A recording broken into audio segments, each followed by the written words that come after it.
Dennis and I got on the bus with 2 Macca's cups full of lemonade and mushy powder. The powder came from this guy who dried mushies in a fish tank with calcium carbonate, then froze them in his parents' freezer so that he could take shrooms any time of year if he felt like he was ready for a vision quest.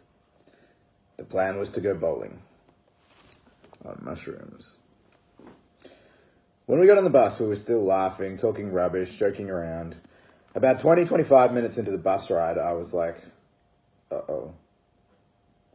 I looked over at Dennis, and he looked fairly worried as well. We both sat in silence, freaking out a little. I breathed deeply. It seemed to ease the tension, and Dennis took my lead, breathing gently. Then he just randomly started laughing, pissing himself at nothing, which made me smile, and then I started laughing too. We both cacked ourselves for a fair while. His face seemed way larger than usual, and his laughter was way louder. I almost shushed him because we were in public, but then I realized it didn't matter. We were young hooligans wagging school. It was fine. It was all in context.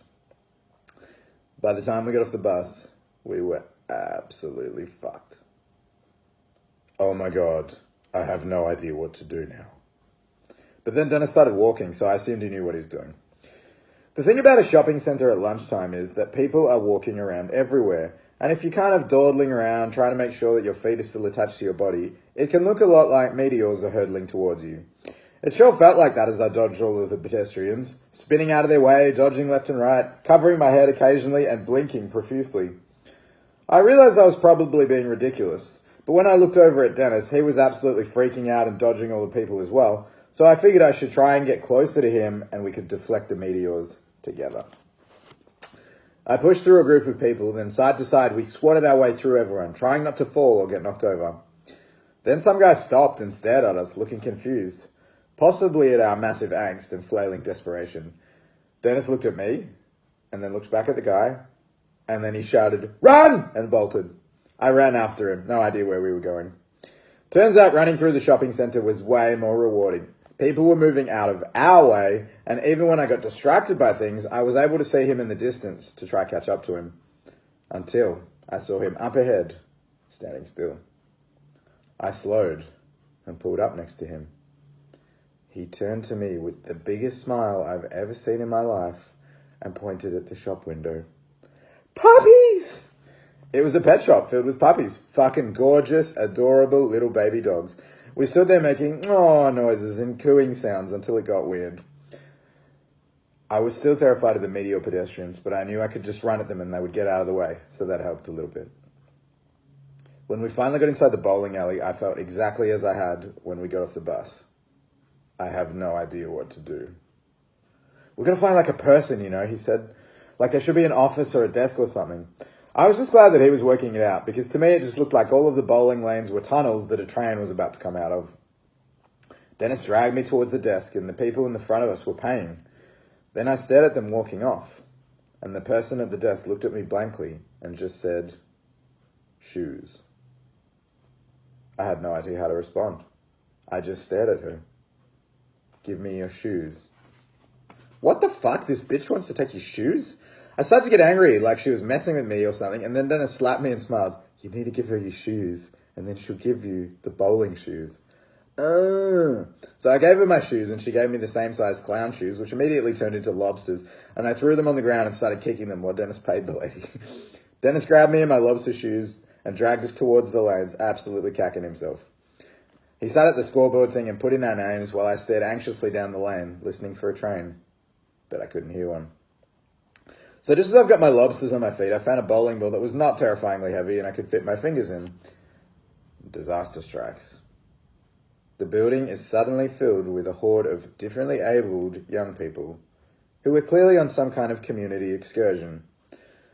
The lane next to us is filled with screaming, bizarre people throwing their arms around and making weird noises. It was absolutely horrifying. What made matters worse was that Dennis leaned over to me and said, "They're all retards, buddy. Don't give them shit." Which only led to my brain overloading with the desire to yell out, "Retards!" and not necessarily at them, but just into the air to express my overwhelming claustrophobia at being in a sea of disabled children. Dennis looked terrified as he picked up his bowling ball. I leaned over to him and said, "How come they all have the same faces?" Dennis pissed himself uncontrollably and had to face the other way to avoid getting done for laughing at the Downies. So the Downey kids started acting like zombies. Seriously, like they must have seen a zombie movie or something, because they were walking around with their arms reaching, making groaning noises, and I am 80% sure that I did not hallucinate that. Dennis told me it was my turn. When I came back up the lane, I was horrified to see that one of the carers who was on the excursion with the disabled kids was heading towards us. He just wanted to say hi.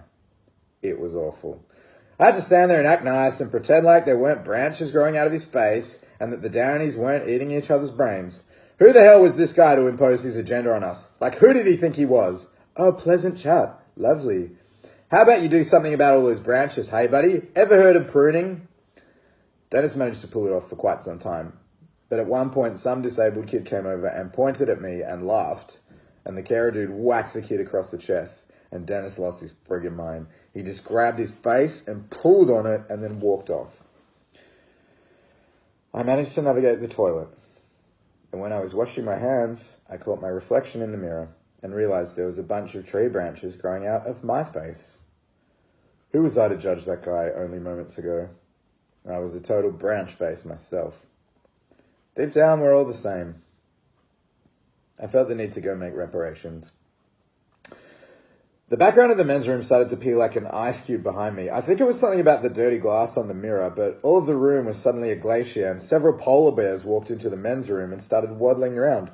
I started laughing at the polar bears, and they started clapping, and then I waved at them, and they waved back, and then I blinked, and they were actually a group of disabled kids, and they kept waving and left. I stood there staring in the mirror, breathing for a second. It's all good, man. Everything's fine. Then Dennis burst in and looked at me in the mirror and smiled a huge grin. Man, I knew you'd be stuck in the mirror. Then we both laughed and the men's room turned into ice again, and I waved at him like the polar bears, except he wasn't there for that, so he didn't get it. Dennis rolled the ball a few times and I was able to concentrate. When it was my turn, but then another spanner in the works. The dude bowling in the lane next to us came over and started talking really fast, and I didn't know how to deal with him at all. He had dark hair and a lot of gel in it, and that gel made him look very shiny, which started to play havoc with my visuals. But Dennis was laughing and the guy seemed happy, so I was like, what the hell? The dude kept talking really fast, and I'm just there trying to act like the bowling alley is just a normal old bowling alley and not a tropical rainforest made out of my nightmares, while this guy's like blah, blah, blah. I gathered that he worked there, so him talking to people was not unusual, and he appeared to be quite good at bowling, so his story checked out.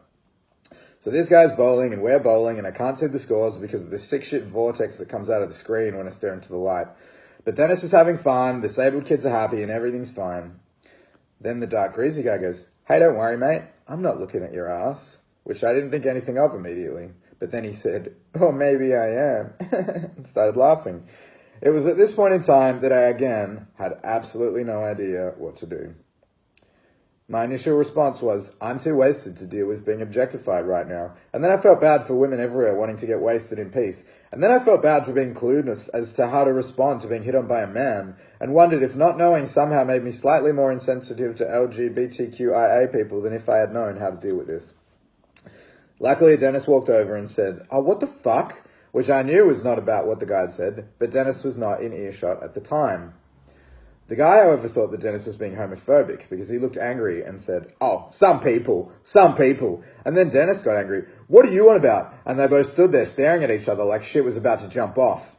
I didn't know how to tell them both that they were completely misreading the situation, and neither of them were appropriately angry for the right reason. So I just stood up and said, no. Both of them were clearly scared that they were about to get into a fight. And suddenly I intervened, possibly with some vital information. Information that I was unable to form into a cohesive sentence to satisfy either of their needs. So I just stood there while they stared at me and then managed to form a single word. Bowling. They both looked utterly confused, and then both of them kind of shrugged and walked off in separate directions. I'd somehow diffused the situation by reminding them to return to bowling. I know, I was as surprised as you are. We bowled a few more rounds, and the dark gay man came and sat next to me for a bit, and he was saying a whole bunch of shit to me, most of which I couldn't process, and I didn't want to hurt his feelings, but I didn't know how to assertively say, look, I'm not interested nor curious. I just wanted to say, look, the Downies are all zombies to me. But that would have made absolutely no sense. So I decided I would just T-Rex it. Like if I didn't move, he wouldn't see me. And I'll be damned, that shit worked as well. He lost interest in the conversation because I was weirdly still and silent, and he went away. I was on a roll. I seriously considered taking mushies more often because there was some part of me that knew how to get shit done when I was screwed on mush. Dennis said the game was over, and I assumed he won because he was doing a happy dance, which triggered a bunch of the disabled kids to start dancing, which was fucking awesome. We went and got our shoes back, and then the kids from the toilet waved to me, and I accidentally said polar bears out loud as I waved to them. And the chick with shoes looked at me like I was a fucking asshole giving shit to retarded kids. So I shook my head at her because she was a shoe-stealing bitch anyway. She greased me off, and the fear in my heart made all of her teeth fall out. And I was worried they went into my shoes, but then I shook them out, and there was no teeth in them. Dennis and I walked towards the exit of the bowling alley, and the dark dude came up and said goodbye. Dennis shook his hand and laughed. Then as we left, he looked me deep in the eyes like he was trying to have a moment with me, but then I saw a skill tester machine and ran over to it, and it totally alleviated any pressure to have sex with him. Dennis gave me $1 for the skill tester, and I did not win a Care Bear. But it was fun playing with the claw while Dennis made robot noises. And I sure had T-Rex my way out of being hit on and diffused a potential punch on with a single word. As we walked out of the bowling alley, I whispered that word one more time. Bowling. And nodded quietly to myself. A hero.